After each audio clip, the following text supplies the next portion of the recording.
Ladies and gentlemen, welcome to the Tim Dillon Show. It is the first show of the new year, 2026. It's all new. It's new now. Netanyahu went to Mar-a-Lago to try to get Trump to bomb Iran. It's all new. All the stories are new. We're turning over a new leaf. Netanyahu raises possible round 2 strikes on Iran. New. Doesn't it feel new? Doesn't it feel like we've moved into a new era? It all feels new. Putin, Ukraine, new. Zelensky, new. It's all new. Putin, not quite happy with the peace deal that has been proposed, which would leave the Ukraine intact as a state with a military and defense capabilities and security guarantees from America and other Western countries. Putin, not so much, doesn't love that. So Putin is basically going, hey, we want to kind of dismantle what's left of the Ukraine. There's been hundreds of thousands of casualties on the Russian side, more than Ukraine. It's been a prolonged, bloody war, which up until recently, we have not shown a huge interest in stopping. In the beginning, we were telling Zelensky, don't negotiate, and this thing spiraled out of control into a multi-year bloodbath where now we are now trying to do what we did, knock on wood, maybe in the Middle East, some type of peace deal. Well, I don't know what's going on in Gaza now. Is it good? Is everything good now? It doesn't feel like everything is good. For my, it doesn't feel like everything's good. Get up this smart city that Jared Kushner is going to build over there. He's heavily involved in the smart city. Everybody's like, Jared Kushner did such a great job with the peace deal and Witkoff. He's done such a great job of the peace. That's what his interest is, peace. And what a great job they've done bringing peace to the Middle East. Jared Kushner's out there he wants the best for those people in Gaza. Now, let's bring those renderings up. You know me, I like real estate. I love a rendering. Let's get that rendering up of a modern, smart city, like a futuristic, maybe a blend between Miami, and it has elements of Vegas, a lot of hotels. Let's look at what they're doing over there, what they hope to do. They hope to build this really advanced city and turn that, as Kushner said, incredibly valuable land over there into like a paradise where you can go to a resort, you can go have a meeting with a tech company if you'd like. You can have fun. You can do whatever you want. You can invest. You can go over there and get a condo by the beach. This is what they're trying to do. There it is. Get that up. There it is. So this is the future of Gaza, according to Kushner, Netanyahu, Witkoff. This is the beautiful, shining city on a hill that they want to build. Now, so here's my question. Who lives there? Is that being built for the people in Gaza? I think, and again, I don't want to cast aspersions on people's motives or whatnot. But I'm thinking to myself, now I don't know, I have no inside info, but I'm looking at this and I'm thinking to myself, I don't think this is being built for the people in Gaza. I'm just throwing it out there. I know that maybe I'm wrong. I've been wrong before about many things. Dairy is bad for my skin. I've been wrong about a lot. This doesn't seem like this is being designed for the people that currently live in Gaza. It almost feels like you would have to move them out, and in order to build this, I mean, I don't know much about construction. I'm not that guy. I can't tell you how to build a home. I know a little bit. But I think in order to build this, you would have to get the people who live there to leave. And then there's no way you could build this if Iran, all the world's problems come from Iran. All of your issues come from Iran.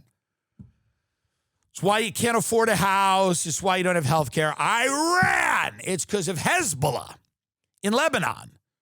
Or it's the Houthis in Yemen. These are all the groups that are preventing you from living the life you want. All of those groups, the Houthis, Hezbollah, Al-Shabaab is back. Al-Shabaab from Somalia. We've resurrected Al-Shabaab has returned. There's a big scandal and I'm not saying that there isn't fraud. I'm sure there's fraud, but the money's going back to Al-Shabaab. So now Al-Shabaab has returned, and we've got the Houthis, and we've got Hezbollah, and Israel's basically saying to Trump, we got to go back into Iran, and we got to decapitate the Iranian regime, which there's a lot of protests right now happening in Iran. People are taking to the streets. They're protesting, and Trump basically has said, if you start killing the protesters, this is Donald Trump's tweet. If Iran shots, I think he meant shoots, but whatever. If Iran shots and violently kills peaceful protesters, which is their custom, the United States of America will come to their rescue. We are locked and loaded and ready to go. Thank you for your attention to this matter. Now, here's the other thing. He's threatened to kill protesters in our country. I mean, we had the National Guard in cities. He has basically said, if you start protesting in a way we don't like, we might kill you. So now I'm against riots. I'm obviously all that's crazy, but he literally is concerned with the protesters in Iran. This is the concern. The concern is the safety of the protesters who are in Iran. It seems weird, but whatever. Whatever. It's a tweet, a truth social, whatever you call it, a truth. When he's doing stuff on Truth Social, he's truthing. It feels like they're about to go to war. It feels like we're on the eve of a war where he goes, hey, man, if Iran harms a hair on the head of one of those protesters, we're going to come to their rescue. And coming to their rescue means we're going to decapitate the Iranian government, and then the fun begins. Ivermectin. Remember when Rogan had that whole thing with ivermectin years back, and boom, millions of people who never heard of the drug got super curious? What if I told you that 80% of the world's ivermectin supply comes from Asia, but not at the wellness company? Introducing American-made ivermectin, safe, trusted, tested, produced locally in Florida. Ivermectin has been prescribed globally for more than 30 years and even earned the Nobel Prize in Medicine for its proven ability to eliminate parasites. But after success treating COVID, emerging research shows that the wonder drug can help with everything from rosacea, arthritis, and even cancer. Most pharmacies charge $5 a tablet for 12 milligrams or less, but the wellness company is offering higher 18 milligram doses for $3.50 per tablet. You'll get 6 months supply at 84 tablets at an unbeatable price. Support American medicine and patriot doctors, not China's supply chain. Get your U.S. ivermectin made today. twc.health/TimD and use code TimD to save $30 off. That's twc.health/TimD. Use code TimD to save $30 off. USA residents only.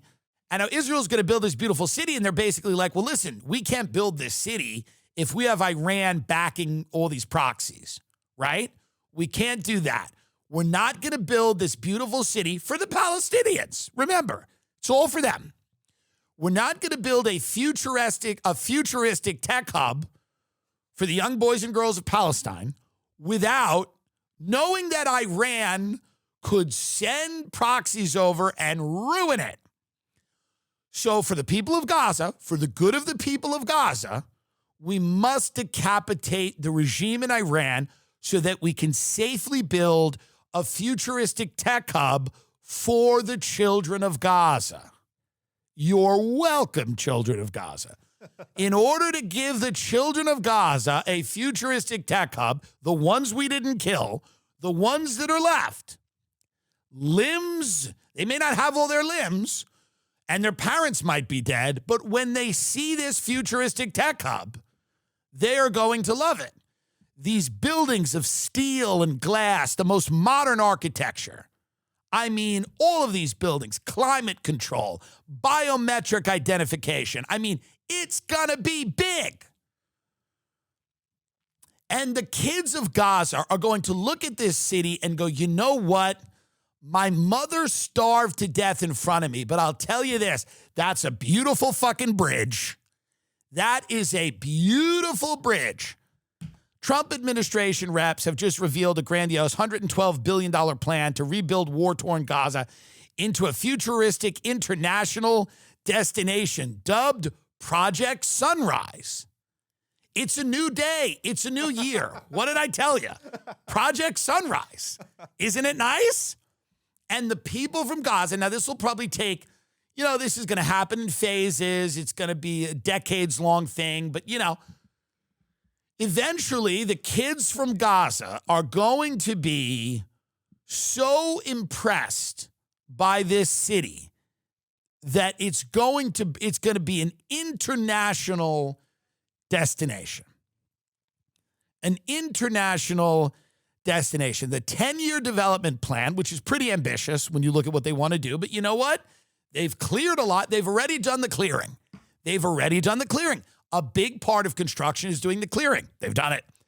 10-year development plan drafted by Jared Kushner, U.S. Special Envoy, Steve Witkoff, who was a real estate guy before he got into this, and the two top White House aides,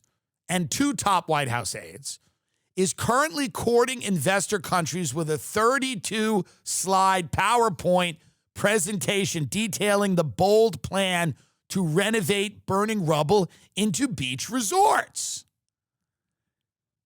I mean, can you imagine they go and they do the plan? They go, thank you, everyone, for coming to the investor presentation. Thank you, thank you, thank you. We really appreciate you guys coming. We have an opportunity for you. Opportunity. We are presenting you with a unique one-time chance to be on the ground floor of a massive redevelopment in Gaza. That's right. Gaza. That one. The same one. The one you've all read about and saw on the news. Gaza's not going to be what you remember it. We're going to see luxury hotels, high-speed rail, AI-optimized smart grid features that revolutionize the Mediterranean coastline into a bustling metropolis. And you could be involved. You could be involved. Here's a quote. Gaza's destruction has been profound, but we believe what lies ahead is not just restoration. It's a chance to develop a gateway of prosperity in the Middle East with state-of-the-art infrastructure, urban design, and technology. Wow, this is the executive summary of one of the slides. Gaza's destruction has been profound. So you know when they say that, everyone in the room kind of nods. They go, By the way, what an interesting word to use, profound. It's been profound.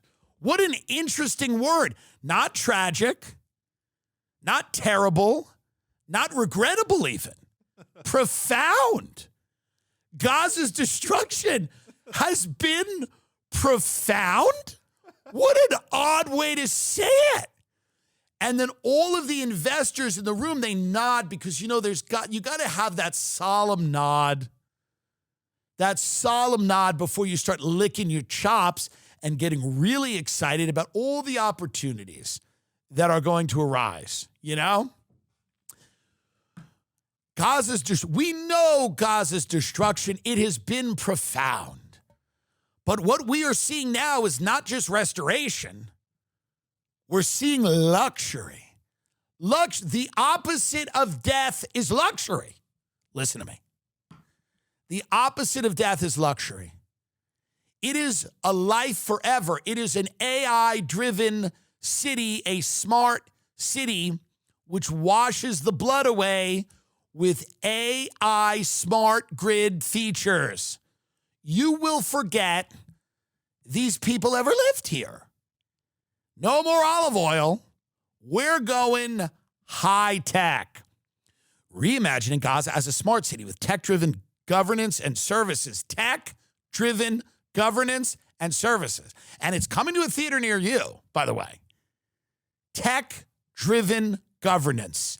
Tech-driven governance. Ooh.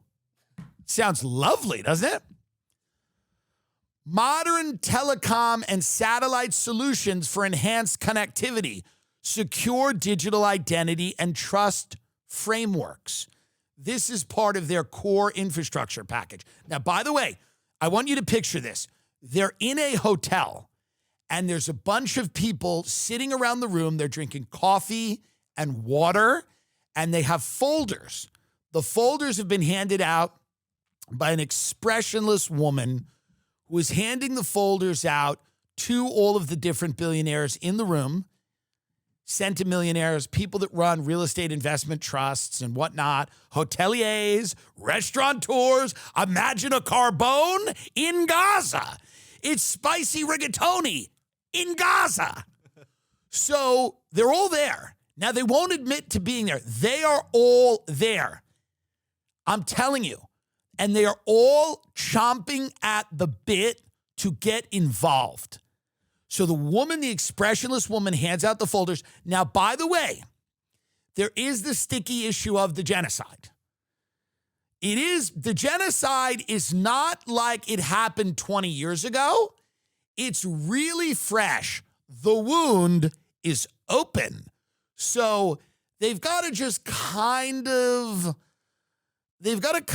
massage that. They do a little nod to it. They go, Gaza's destruction has been profound. You know these things happen. These things happen. Let's not focus on the past. Go up. That is great, that quote. We'll get to that in a minute. But go up for a minute here. I want to be in the room with them. And they're looking at the folder. And now there's a PowerPoint presentation that is being given by somebody. Every new development hires a team. Maybe it's Kushner. I don't know. I don't think it is, but maybe not. But they have a sales guy, a guy who is basically his job is to walk you through the reimagined Gaza. And you're in a hotel room and you're drinking coffee and you might be taking notes. You're nodding. And they go, shared digital platforms. Common services for data exchange, payments, signatures, and notifications. Smart city services. Prioritize digital platforms and services across urban management. Utilities, mobility, and community support. Governance. Chief digital office and an innovation lab to define standards and guide policymaking. Chief digital office and an innovation lab to define standards and guide policymaking. That's why he had a big meeting with Elon Musk. This is why Elon Musk went over there and he goes, hey, baby cakes, we're doing AI smart city, AI governance, AI security. Everybody's on the grid, digital police state. How's it looking?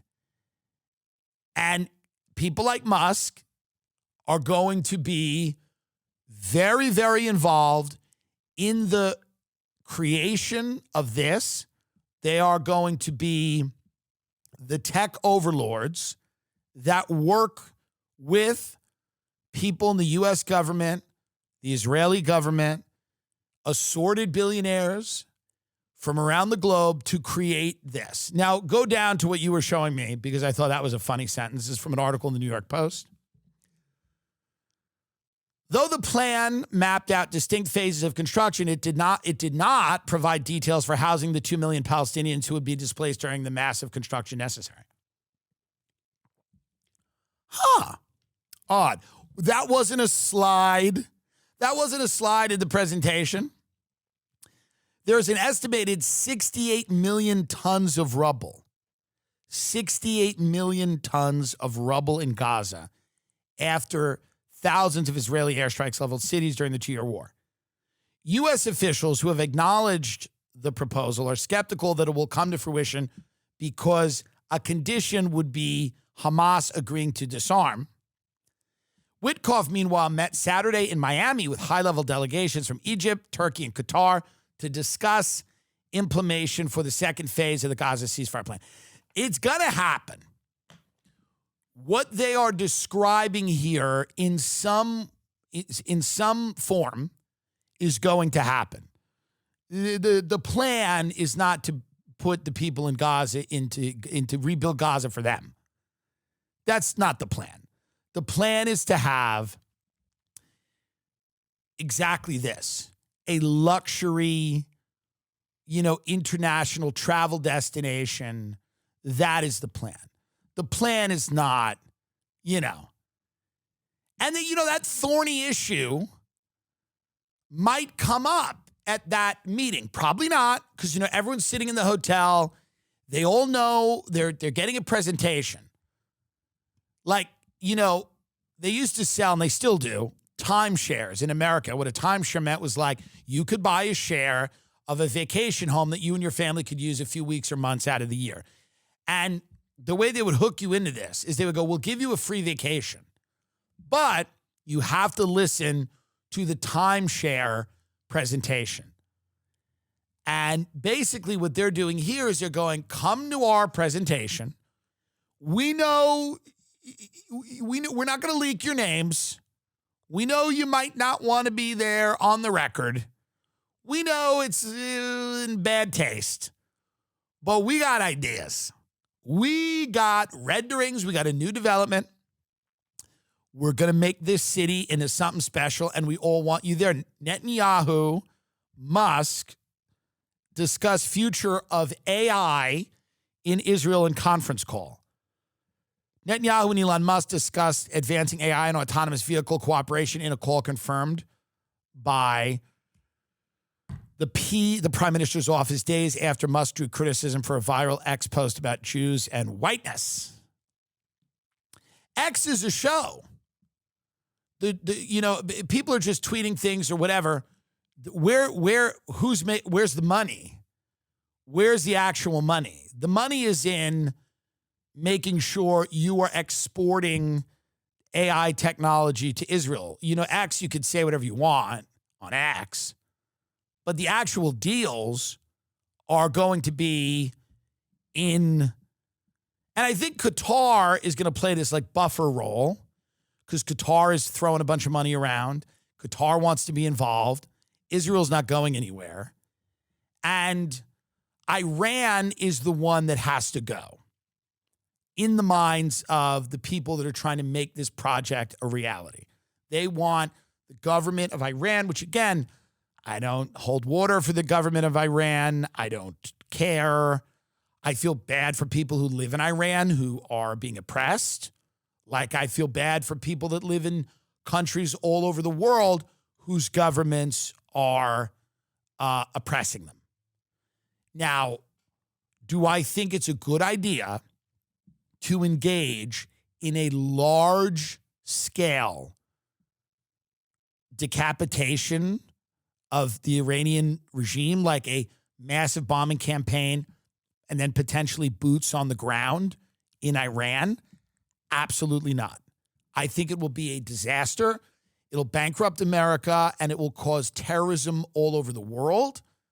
And it will be one of the main drivers of instability and terrorism, and it will suck money out of our country. It will be good for Israel, and it will be good for that AI smart city that they want to build. And it might be good for the guys that are getting the contracts to rebuild that city because they'll feel safer. But if you are an average American who's maybe not at that conference in the hotel with getting the slideshow, if you don't happen to be there, there's no way this is good for you. There's no way that a land war in Iran or even an intensive bombing campaign, there's very few credible people that believe that you can go in and put a puppet government into Iran that has Israeli fingerprints on it and U.S. fingerprints on it, and that it would have legitimacy to many factions of the Iranian people. Very few credible people believe that. But you can cause a lot of chaos trying. You can upset. Can we look at some of the Iranian protests? Can we see what's going on? Let's get some videos up of the people in Iran. I don't know what they're doing. I mean, I know they're protesting the economic conditions. We should do that. We're protesting all of these different things in Iran. And Trump is very worried about these people protesting in Iran. And if they are hurt, it will be reason enough to go in and come to the rescue of the people of Iran, but not the people in the United States who cannot afford anything and whose lives are getting more difficult every single day. Their rescue is being delayed. But I guess once we rescue the protesters in Iran, and once we build the AI smart city in Gaza, and then after the White House ballroom and a few other projects, Venezuela, whatever, once all of that's done, we'll get to Pennsylvania, Ohio, Michigan, Wisconsin, California, upstate New York. We'll get to all of those places after we've saved the protesters in Iran. And I don't want to be accused, because, you know, I'm in Beverly Hills a lot. There's a lot of Iranians here that came over after the Shah, after the fall of the Shah. And they tell me how bad the government of Iran is. And I absolutely agree with them. I go, yeah, I don't want to live under a theocratic regime in Iran. But we've seen this movie. We know what happens when America gets involved. And by the way, a little foreshadowing, nothing great. Folks, I can't say enough good things about HIMSS. According to the National Institutes of Health, as many as 30 million men in America in the U.S. experience ED. It's more common than a bad night's sleep. The good news, HIMSS makes getting access to treatment simple so you can feel like yourself again without the stress or awkwardness. Through HIMSS, you can access personalized prescription treatment for ED like hard mints and Sex RX plus climate control if prescribed. You shouldn't have to go out of your way to feel like yourself. HIMSS brings expert care straight to you with 100% online access to personalized treatment plans that put your goals first. To get simple online access to personalized, affordable care for ED, hair loss, weight loss, and more, visit hims.com/TIM. That's hims.com/TIM for your free online visit. That's hims.com/TIM. Actual price will depend on product and subscription plan. Featured products include compounded drug products, which the FDA does not approve or verify for safety, effectiveness, or quality. Prescription required. See website for details, restrictions, and important safety information. You know, people often stop me in the street and ask, Tim, what is your everyday carry? And I say, I carry a P365X macro with a Radian Ramiact compensator, usually sitting in a tier 1 concealment inside the waistband holster. I say that all the time.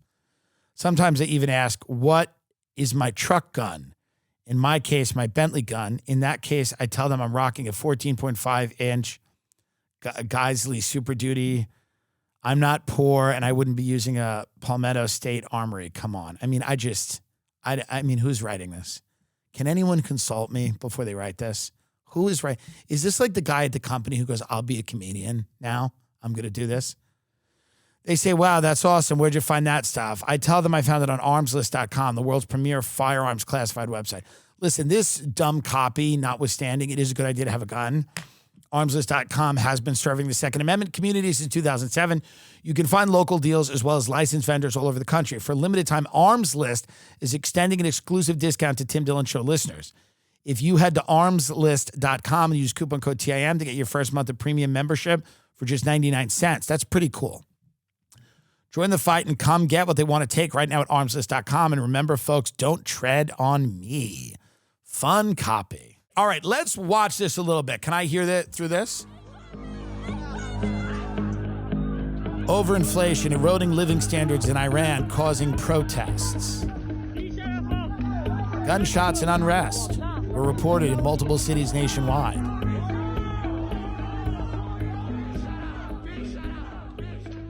So now this is a country with 90 million people. I don't know what percentage of the population this is. I don't know how widespread these things are. I'm not saying they're not. I just don't know. We're also being fed. Now, listen, I'm not saying the Iranian regime is good and the people are unhappy with them. But I want you to think about it. Before every war that we've ever gone into, we are fed a media diet of people supposedly about to organically rise up and overthrow their government. This is before every war. Before every war, they go, look at these people. They've been living under hellish conditions and they're ready to get rid of the government. And you're, at work and you're in the break room and you're eating a turkey on wheat and because it's early January and you're trying to do the right thing, whatever that means. And you're eating your turkey on wheat, and maybe you're a gym teacher. You're a good person. And you're looking at the TV, and they're playing people in Iran throwing Molotov cocktails or, burning cars. And you go, those people have had enough. They've had enough living under tyranny. You're sitting in the break room. You're sitting in the teacher's lounge in I don't know, Iowa. And you're like, these people have had enough. They've suffered long enough. And then you're like, and then the government goes, by the way, we're going to go rescue those people. And you go, awesome. Now, what rescuing means is a lot of those people are going to die. So that's what rescuing means. That's number one. And maybe it's worth it. I don't know, but number one, rescuing in American terms, let's bring out the dictionary. Rescuing means bombing people, and a lot of them are going to die. So that's the rescue. Rescuing in our country, we don't know how to rescue anyone unless we kill them. We only know how to rescue you if we're killing you. It's the only way we've ever tried to rescue anyone. And eventually, people go, I'm getting tired of being rescued. They just rescued my mother in front of me, and there's blood all over the living room. So what we do is we go over there and we do the rescuing, so much rescuing, and we end up killing a lot of the people that we happen to rescue. Well, then people start to go, this rescue doesn't feel too great. And none of these people that are protesting, by the way, I don't think a lot of them, maybe there's a small percentage of them that want this. But I don't think a lot of these people are clamoring for the United States and Israel to install a government here. I don't think a lot of people in Iran are clamoring for the United States and Israel to install a government. So Trump said we are locked and loaded and ready to go. Shortly after, Ali Larijani, a former parliament speaker who serves as the secretary of Iran's Supreme National Security Council, alleged on the social media platform X that Israel and the U.S. were stoking the demonstrations. I don't believe it for a minute. He offered no evidence to support the allegation, which Iranian officials have repeatedly made during the years of protests sweeping the country. By the way, there was an Iranian woman who was walking around without a hijab, and they put her in jail, or it was something. It was an acid attack or something, killed her. I don't know. And there were real protests. And I get it. I don't want to live in an Islamic theocracy. And yeah, the protests now in their sixth day have become the biggest in Iran since 2022, when the death of 22-year-old Maha Amini in police custody triggered nationwide demonstrations. However, the demonstrations have yet to be countrywide and have not been as intense. So when that girl was killed, I remember there were demonstrations in Beverly Hills. And I get it. Listen, I get it. I don't want to live in an Islamic theocracy at all, on any level.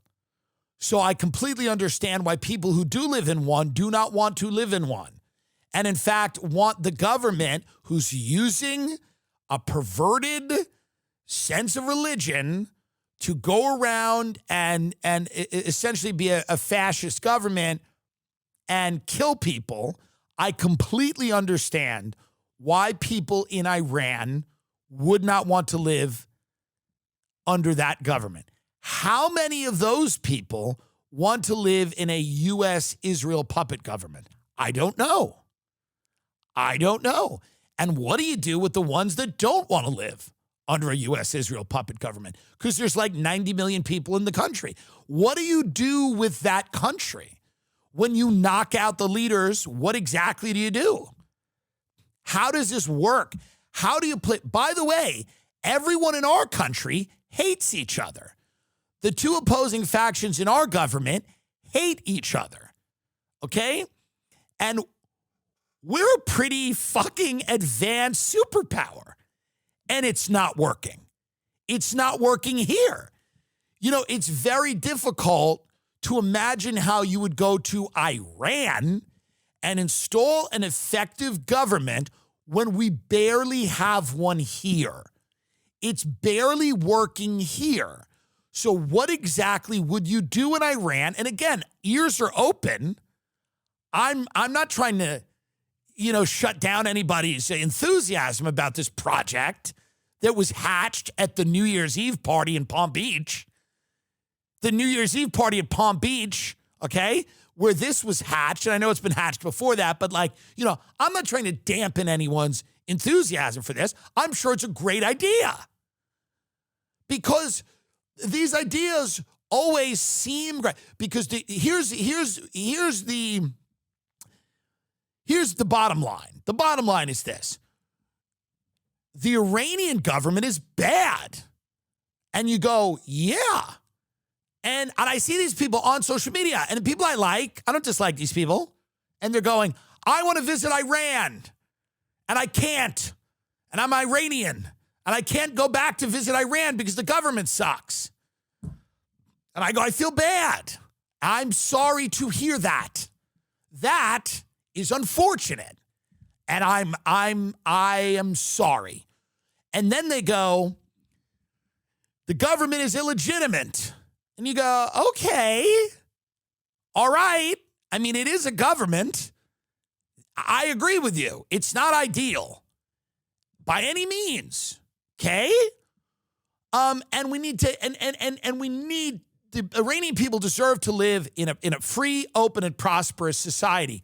I agree with that in theory. In theory. In principle.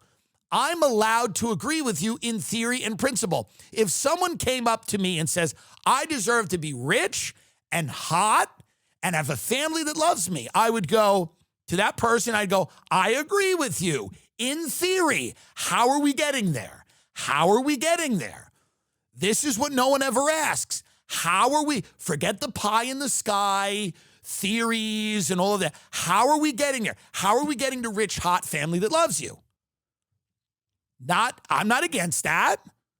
I don't think you'd find many people that were against the goal. What are we doing to get there? I don't know what we're doing. It's a country of 90 million people, and I don't think a lot of them are really excited about a puppet government led by the United States and Israel. I'm sure some of them are. Some of them go, well, it's better than what we have now. Iran warns all U.S. bases and forces in the entire region will be legitimate targets after Trump vowed to protect anti-regime protesters. So here's what's going to happen. This spirals into World War III. This spirals into World War III. For us. Because if we get bogged down in Iran, China's taking Taiwan.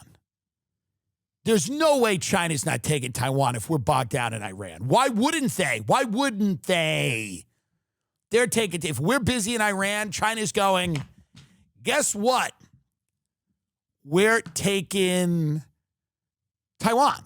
And then this is going to kick off some type of, China's Xi Jinping, friend of the show, issues unstoppable Taiwan invasion threat as World War III fears. All you need is a few things to pop off, and China will go grab Taiwan. While we're in Iran, installing a government that hopefully 90 million people in Iran think is swell. Hopefully 90 million people in Iran think it's great, and all the influencers in America who can no longer go back to Iran, hopefully they are now free to travel.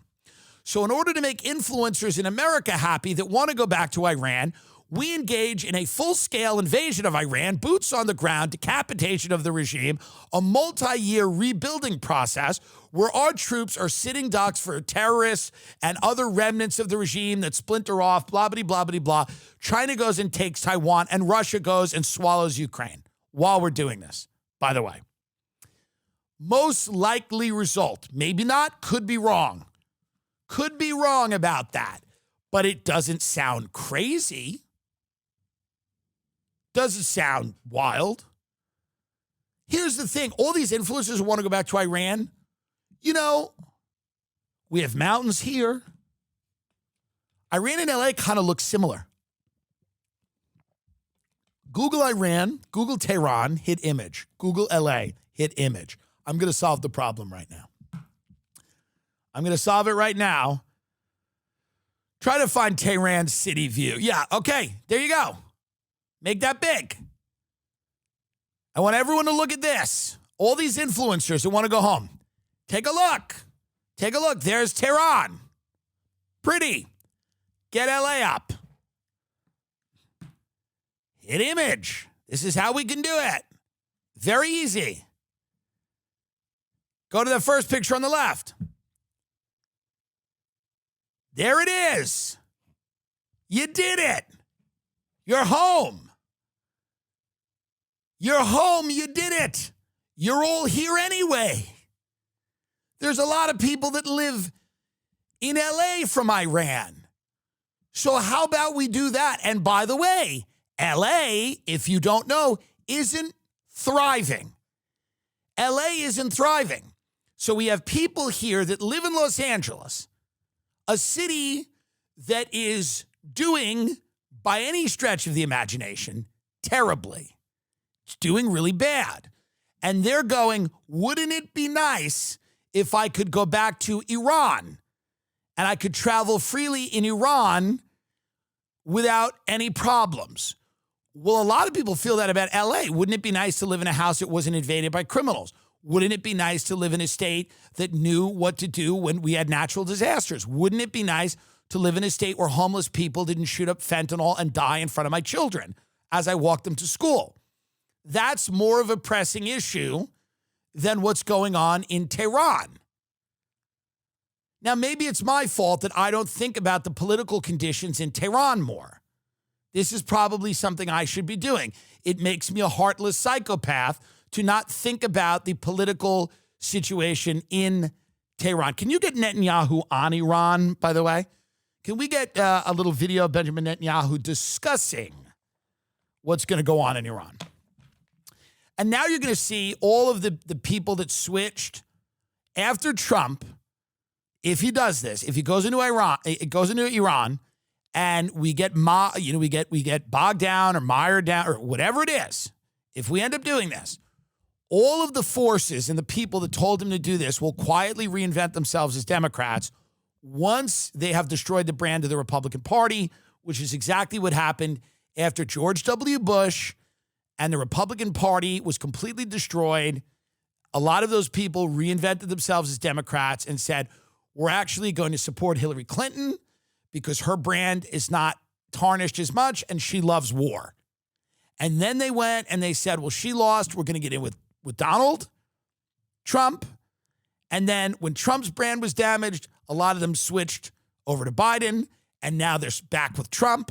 And a lot of these people will then go to another candidate. It doesn't matter as long as they have their objectives met.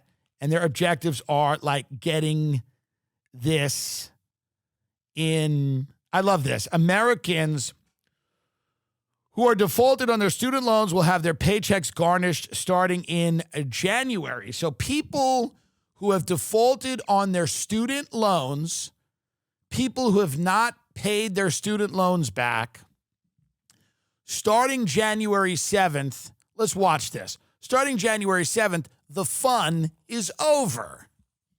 If you have defaulted on your student loan, the Trump administration will begin to garnish your pay starting next month. That's right. According to the Department of Education, starting the week of January 7th, borrowers in default will get a notice of their status. They'll be given 30 days before payment is withheld. They didn't say how much would be deducted from their paychecks. Sally Mae's no joke. Sally Mae ain't no joke. They will come and go, and you cannot get those loans washed in a bankruptcy. They will follow you to the end of your life. That shitty job you have, it's going to get shittier. You're going to make even less money.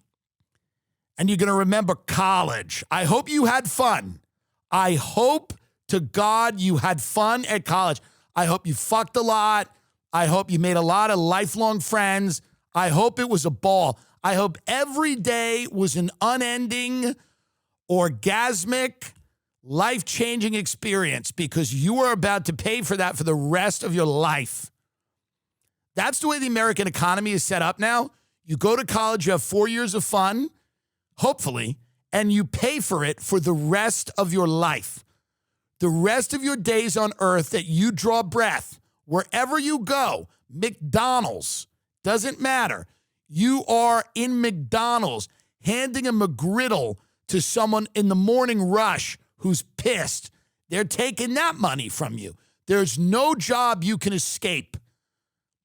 You can't escape it unless you go totally off the grid, black market, selling drugs or putting your pussy on the street. There is no way you can escape Sally Mae. They're going to dig, and they're going to take it. So I hope and pray that you had a good time. Let's keep watching this. But according to the government student aid website, up to 15% of an employee's pay can be taken out and withheld. That's right. Right now, about 5 million borrowers are in default, and millions more are expected to miss payments. So we got 5 million people in this country that are about to default on their student loans, and their wages are about to be garnished. Now, by the way, they're not paying their student loans because their job doesn't pay them enough money, and with the cost of living, most of them are probably not getting off on saying fuck you to Sally Mae. They don't have the money. Nobody wants their credit ruined and their wages garnished. They're fucked. They're completely fucked. Those people need to join the military and fight Iran. Sorry, that's what it is. You need to join the military and fight Iran. That's what has to happen now. I hope you had a good 4 years. When you were in Iran and you were fighting the Revolutionary Guard as a way to get out of your student loans, and you're in the hot desert climate and you're sweating and you're standing there and you're next to your buddies from basic training and you're about to ambush a bunch of Iranian National Guard because you've got intelligence, you know exactly where they are, and you're about to ambush them and you're about to start killing people in a foreign country in a horrible climate. I hope you had fun. I hope you look back on your time at Ohio State and say it was all worth it. It was all worth it. When you are getting off a military plane in Iran to go provide security for the rebuilding of the great Iranian regime that we have knocked out, and you are standing there and you are shot by some Iranian separatists, one of the Revolutionary Guards who's peeled off and started their own thing. They got their own thing going now. And they see the chaos as an opportunity, and they pump a bullet in you, and it's in your neck. And you then collapse, and you realize that this is over. You realize that no matter what happens in the next minute or two of your life, you know, because you think your mind starts playing games with you. You're like, maybe I'll survive this. Like, maybe the neck, maybe it didn't get me in such a bad place. Something, whatever. You know, your mind plays tricks at the end. It happens. So you go and you're collapsed on the ground now, and you're bleeding and your blood is leaking into the sand. I hope the last thought you have is homecoming. I hope the last thought you have is that homecoming game at Ohio State when your parents came up and they were so proud of you. I hope it was. Go Buckeyes. Buckeyes, right? Maybe? Is that it? I think so. Yeah, well, whatever. But that's the whole point. And when you got some Grater's ice cream with that girl and she gave you a blowjob, I hope as you're laying in the hot Iranian sand and the blood is draining from your body because you joined the military to somehow get out of these student loans, I hope you think it's worth it. Because meanwhile, going to college now, you better have a fucking plan when you're in college. You better know what you're going to do. Because they're going to find you, they're going to come and find you now with these student loans till the ends of the earth. And the only way to get out of this is going to join some fucking domestic group like ICE where you're just snatching up a granny, or you're going to have to join the military and you're going to go to Iran and you're going to rescue the Iranian protesters. And I hope you realize that those are the stakes now of college. Those are the stakes of college, by the way. Your entire life, you're going to be destitute and broke because you went to college for 4 years and you took out student loans and the job market is terrible. So you're going to have to either start going on OnlyFans and getting into shit fetish porn, or you're going to have to die in Iran. And that's really what it is. You're going to have to lay under a glass table while men take shits and put it out on OnlyFans, or you're going to have to go to Iran and get killed. I don't know what else to tell you if you go to college without a plan. You better graduate with a fucking skill.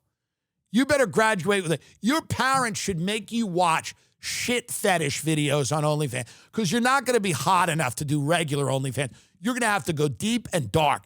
And your parents should sit you in a room and go, before you go to Oneonta, I want you to just understand what the stakes are. And they're going to put a video of a woman under a glass table, and then a guy is going, or a man is under a glass table jerking off, and as the woman is going to have to squat over the glass table and take a shit while the man is jerking off. And you're going to say, and you're going to go, why are you making me watch this? And you're going to turn around as a good parent. This is what a good parent should do. And you're going to go, you are going to be doing that if you do not make good use of these 4 years. Do you understand that? You're going to be doing that. That's going to be your job. You're going to be doing that for a living if you do not make good use of these 4 years, because you will never get out of debt. Never. And then you should bring your son in the room and turn that off and then show him a POW, prisoner of war, being tortured. Being tortured. I mean, bad. Like the worst dark web torture video you can find. And when he's like, yo, why are you showing me this? You go, that's going to be you. If you don't make good use of these 4 years, you're going to be tortured. And your sister's going to be doing shit fetish porn because you didn't fucking listen to me. I'm telling you. Putin claims Ukraine hit his private residence. Is this a lie? Is Putin lying, or is he being truthful? So hard to know with him. Ukraine and Zelensky have denied it. Ukraine and Zelensky have denied it. Well, they would, and I'm not backing Poots. Okay, there can be no forgiveness. It is, in fact, insane to question whether this terrorist act took place at all. That was a feverish message from Moscow on Tuesday as it doubled down on accusing Ukraine of targeting a presidential palace with drones in a bid to disrupt peace talks. Kyiv has dismissed the allegation as a baseless lie aimed at building a pretext for the Kremlin to push ahead for this war. Russia has presented no public evidence for its claim, and the timing was not lost on observers in Kyiv and Europe following the positive mood of President Donald Trump's weekend summit with Volodymyr Zelensky, Ukrainian president. Well, here's the deal. Putin might be fibbing. He might be telling a fib. Foreign Minister Sergei Lavrov announced late Monday that 91 drones had been intercepted on their way to Putin's residence on the shore of Lake Valdai in the northern Novgorod region. He appeared to contradict earlier statements from Russia's defense ministry, which normally tallies Ukrainian strikes that have become a daily reality. So I don't know. Listen, this is now the he said, she said portion of the war. This has become, have you ever had two friends argue? And what starts as kind of a principled disagreement about something or other descends into ad hominem attacks? That's what this has become. This has really just become an ad hominem it's kind of in the gutter. The discourse over here is in the gutter. Putin orders fresh invasion, land grab in Ukraine to seize more territory in 2026 in brazen snub of Trump peace bid. I mean, this thing's just degenerated. And these men, Vladimir Putin, Zelensky, Trump, they're just not getting the job done. This is very difficult. And, this idea that you can just wave not in Iran. That one will be easy. That's 90 million people. That'll be fine. But this one seems hard. It seems really hard. It seems difficult. This guy, Putin, is really, he's like, here's what needs to happen. And by the way, I'm going to say something now and no one's going to like it. Here's what I'm going to say. Here's what I'm going to say. And this is very obvious. I'm going to say it.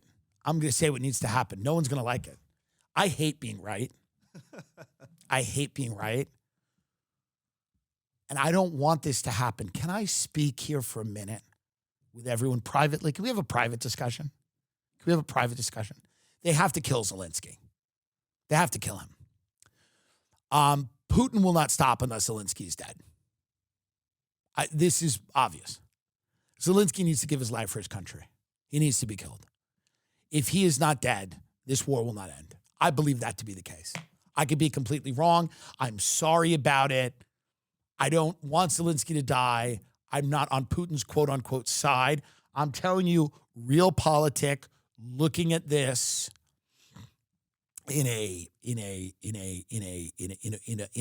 completely, I'm free to look at it and tell you what's going on.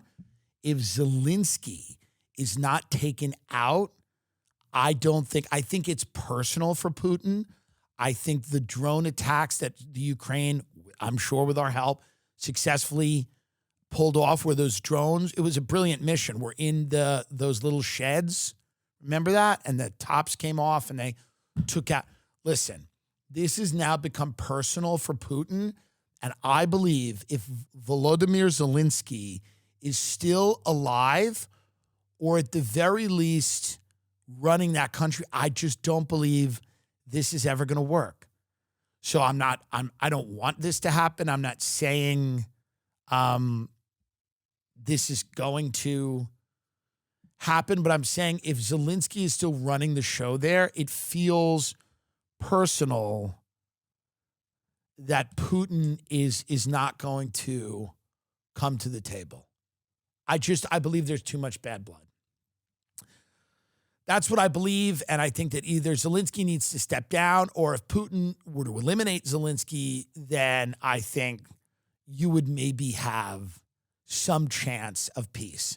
I don't think with Zelensky at the helm, this will work. Do I sound crazy? No, I don't think so. Yeah. I mean, I employ you, so I don't know. I mean, it could, it might not. But I'm just saying, this is the way I feel. I feel this is very personal for Vladdy Daddy. And I think that in the parlance of like a reality show, a Real Housewife type thing, you know, I think Putin just feels that he cannot have a good faith negotiation with Zelensky. Yeah, freezing Moscow plunged into darkness as hundreds of thousands lose power following Ukraine drone strikes. I really want the war to end. I think war is terrible. I think the people that are suffering on both sides, it's incredibly horrific to watch it. But I do think that Zelensky, you know, is probably, for Putin, this has become deeply personal. Putin's legacy hinges on this. Now, by the way, early on, when nobody wanted this, you know, when people looked at this and went, when you get him so dug deep in, where he's lost hundreds of thousands of people and he has to save face in front of the oligarchs that run the country and his population of people, when you've lost that many people and you've suffered some humiliating setbacks inside of Russia, the war has gone inside of Russia. Again, I'm not speaking of the morality of any of this. I'm telling you what is happening. Putin does not feel that he has to come to the table with a peace deal designed by the United States and global partners, whatever that means. Putin feels that he is in too deep now to get out with anything other than a total victory. This is just the reality, and it's tragic. It's sad. It's why when things like this happen, you have to try to force a negotiation very quickly with some type of land deal that may or may not hold, but you don't tell the Ukraine to engage in a full-scale war and arm them and fund them, killing so many people. Now that it's the idea of any peace right now seems, now it could happen, but it seems incredibly unlikely because both sides are dug in so much, but specifically Putin is dug in to a point where I don't think he wants to get out with anything other than major, major concessions from the Ukraine that they're unwilling to give. This is why you don't get involved in these things, by the way. This is why you try to not get involved. You try to force diplomatic solutions. You try to force. This is why you don't get involved in these things, because they don't end well. Once hundreds of thousands of people start dying, things don't end well. People get emotional, which is why installing a new government in Iran is not a good idea, because immediately lots and lots of people all over the world are going to start dying. And when that starts happening, things take on a life of their own, and you'll see China, I think, take Taiwan. That seems to be an inevitability within a few years. Everyone says, well, China, you know, they think if they've fired a shot, they've lost the battle. They fight through their mind. They fight through corporate espionage. They fight through tech. They fight through, let's hope. Let's all hope. That's how they're fighting. Okay? But no matter what happens, when Sally Mae has chased you to every shitty job that you've ever had, and you look at your paycheck and you've made $460 after taxes, after the garnishments, and you're living in a fucking weekly motel in Vegas and it's hot, you're going to say to yourself, you're going to walk out into that Vegas heat and go, I might as well be in this heat with a gun in Iran. That's the fucking point. Good night.